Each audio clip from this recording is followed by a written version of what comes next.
Hello guys, स्वागत है आपका एक और नए वीडियो में। मैं हूं अंजलि। तो आज का हमारा टॉपिक है लाइब्रेरी क्लासिफिकेशन। तो हम लाइब्रेरी क्लासिफिकेशन के बारे में आज पढ़ेंगे। लाइब्रेरी क्लासिफिकेशन क्या है, इसकी कौन कौन सी स्कीम है, डिफिनेशन है, नीड क्या है, ये सब हम लोग आज पढ़ेंगे। तो चलिए स्टार्ट करते हैं आज का टॉपिक। तो सबसे पहले हम बात करेंगे लाइब्रेरी क्लासिफिकेशन की। क्लासिफिकेशन शब्द लैटिन भाषा के क्लास शब्द से बना है। तो हमारा क्लासिफिकेशन शब्द किससे बना? लैटिन भाषा के क्लास शब्द से। क्लासिफिकेशन शब्द का प्रयोग सबसे पहले कहाँ किया गया था? प्राचीन रोम में करा गया था। क्लासिफिकेशन का अर्थ है साधारण भाषा में ग्रुपिंग बनाने की प्रक्रिया। मतलब एक मान लो कोई भी सब्जेक्ट है तो उनकी ग्रुपिंग करना। मैथ्स की बुक एक जगह, साइंस की एक जगह, हिंदी की एक जगह, इसी को पहनते हैं हम लोग ग्रुपिंग। यानी क्लासिफिकेशन का अर्थ क्या है कि जो एक तरह की बुकें हैं उनको एक जगह पे व्यवस्थित करना है। साइंस की एक जगह होगी, फिजिक्स की एक जगह होगी, केमिस्ट्री की एक जगह होगी। तो हमारा यह था लाइब्रेरी क्लासिफिकेशन। अब हम बात करेंगे लाइब्रेरी क्लासिफिकेशन के कितने चरण हैं। तो देखिए, क्लासिफिकेशन के प्रसिद्ध वैज्ञानिक H.E. बिल्स ने क्लासिफिकेशन के 3 चरण बताए हैं। पहला कौन सा चरण है? Two class.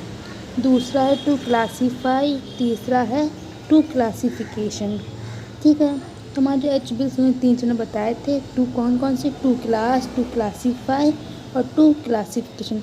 तो हम सबसे पहले चर्चा करेंगे इसमें टू क्लास की।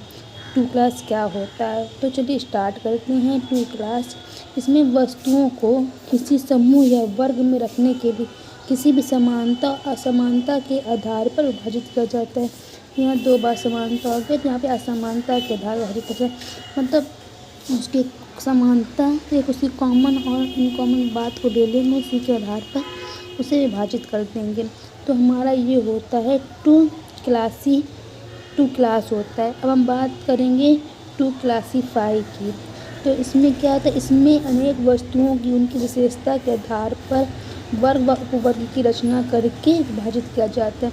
तो इसमें हम लोग क्या करते हैं, जो कोई इसकी विशेषता होगी, मतलब कुछ भी विशेषता, किसी चीज़ का विभाजन कर रहे हैं, उनकी विशेषता होगी तो उसके आधार पर विभाजित किया जाता है। अब हम लोग बात करेंगे टू क्लासिफिकेशन की। सभी वर्गों में वर्गों को उद्देश्य व रुचि सिद्धांत को दृष्टि में रखकर क्रमबद्ध किया जाता है। ठीक है, हमने क्या बोला है? कोई भी वर्ग है या वर्गों में उनको रुचि या उद्देश्य होता है, उनको दृष्टि में ध्यान में रख कर ही क्रमबद्ध करते थे। कुछ नियम बनाए, उसी के अकॉर्डिंग हम लोग लाइब्रेरी में क्लासिफिकेशन करते हैं। अब बात करते हैं हम लोग डिफिनेशन ऑफ लाइब्रेरी क्लासिफिकेशन के लिए। तो लाइब्रेरी क्लासिफिकेशन में हम लोग क्या करते हैं? इसमें हम बुक का क्लासिफिकेशन करते हैं। किसमें? लाइब्रेरी क्लासिफिकेशन में हम लोग क्या करते हैं? बुक का क्लासिफिकेशन करते हैं। हमारा उद्देश्य है बुक को साहित्य क्रम व्यवस्थित करने का, एक सीक्वेंस में अरेंज करना। अब बात करते हैं अकॉर्डिंग टू रंगनाथन में, किसी बुक के विशिष्ट नाम को कृत्रिम भाषा में अनुवाद करना है। क्या है? लाइब्रेरी क्लासिफिकेशन में पुस्तक का जो विशिष्ट नाम से कृत्रिम भाषा में अनुवाद करना। जैसे मान लो मैथ्स है तो हम लोग कृत्रिम भाषा में से हम लोग को हमको तो सही नंबर मिलता है, उससे हम लोग कृत्रिम भाषा बोलते हैं। अब बात करेंगे purpose of library classification. Library classification का उद्देश्य है यूजर द्वारा पाठ्य सामग्री का स्थान निर्धारित करना। यूजर के लिए पाठ्य सामग्री का स्थान निर्धारित करना, कौन सी पुस्तकें कहाँ हैं, कहाँ व्यवस्थित, उनका स्थान निर्धारित करना। एक ही जगह सब बुक्स रख नहीं सकती कि मैथ साइंस की सब एक जगह रख दें। अब हम लोग बात करेंगे लाइब्रेरी में निम्न प्रकार की बुक होती हैं। इस प्रकार लाइब्रेरी प्लस सामग्री को व्यवस्थित करना ही लाइब्रेरी क्लासिफिकेशन कहलाता है। अब हम लोग बात करेंगे पर्पस ऑफ लाइब्रेरी क्लासिफिकेशन के अंदर ही आएगा ये। तो father of classification father of modern library classification Melvil Dewey. The foundation of librarianship is a क्या है? क्लासिफिकेशन है। द फाउंडेशन ऑफ लाइब्रेरी का फाउंडेशन कौन है? बुक है। Foundation of classification notation. The classification का जिसे हम लोग आधार भी बोलते हैं वो नोटेशन है। अब हम लोग बात करेंगे many types of classification scheme in the world.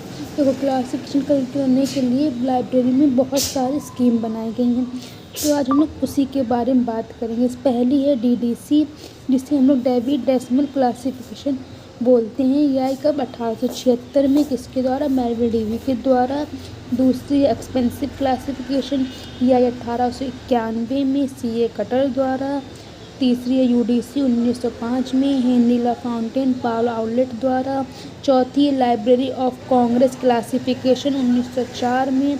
पांचवी है लाइब्रेरी क्लासिफिकेशन 1933 में रंगनाथन द्वारा, और ये इंडिया की पहली वर्गीकरण पद्धति है। अब है छठा BC क्लासिफिकेशन यानी बिब्लियोग्राफी क्लासिफिकेशन 1935 में। सातवीं है सब्जेक्ट क्लासिफिकेशन 1906 में J.D. ब्राउन द्वारा। आठवीं है लाइब्रेरी बिब्लियोग्राफी क्लासिफिकेशन 1959 में। और नाइन्थ है रिडार इंटरनेशनल क्लासिफिकेशन स्कीम 1961 में। एटलीस्ट 10 है बोर्ड सिस्टम ऑर्डरिंग क्लासिफिकेशन से BSO कहती है 1978 में यूनेस्को द्वारा। अब इन क्लासिफिकेशन स्कीम के बारे में विस्तृत चर्चा किसी और वीडियो में करेंगे। तो अब हम लोग बात करेंगे नीड ऑफ लाइब्रेरी क्लासिफिकेशन की। तो आज का युग जो हमारा मॉडर्न युग है, इसके अनुसार बुक की बाढ़ से आगे इस प्रकार लाइब्रेरी में बुक को रखने के लिए क्लासिफिकेशन की आवश्यकता होती है। देखो लाइब्रेरी क्लासिफिकेशन हम लोग क्यों करते हैं? देखो जो हमारी बुक्स हैं उनको एक जगह तो रख नहीं सकते हैं। साइंस की एक जगह रख ली, मैथ्स की एक जगह रख ली, तो उनको अलग अलग रैक्स में रखते हैं। यही हमारा लाइब्रेरी क्लासिफिकेशन होता है। जिस तरह हम लोग मान लो घर में बाकी सभी किचन में बाकी दालों को अलग अलग रखते हैं ताकि मिक्स ना हो जाए, और इसी तरह हम लोग लाइब्रेरी में करते हैं। सभी बुक्स को अलग अलग रखते हैं, मैथ्स की अलग, साइंस की अलग, जिससे जो अपना पाठक है अपने सब्जेक्ट की बुक जल्दी से प्राप्त कर सके और हमारे पाठक की समय की बचत हो। तो इसी तरह हम लोग लाइब्रेरी में बुक्स का क्लासिफिकेशन करते हैं। अगर एक ही रैक में रख देंगे तो मतलब भ्रम की स्थिति पैदा हो जाएगी और लाइब्रेरी भी अच्छी नहीं लगेगी। तो इसी तरह हम लोग सभी बुक्स को अलग अलग रखते हैं। साइंस की अलग, मैथ्स की अलग, हिस्ट्री की अलग, लाइब्रेरी साइंस की अलग, इसलिए तो ये पाठक का समय ही बचता है और बुक आसानी से प्राप्त हो जाती है और जो हमारी लाइब्रेरी है वो व्यवस्थित एवं सुंदर लगती है। चलिए फ़िलहाल आज के लिए इतना ही। हम वीडियो पसंद आए तो like, share, comment and subscribe. और इस क्लास जो हमने पिछली क्लास के स्कीम में बात की थी कि वैसे चर्चा हम लोग किसी और वीडियो में करेंगे। तो फ़िलहाल आज को इतना ही। पसंद आए तो लाइक करिए, अपने फ्रेंडों के साथ शेयर करें, कमेंट करें और सब्सक्राइब करें। Thank you.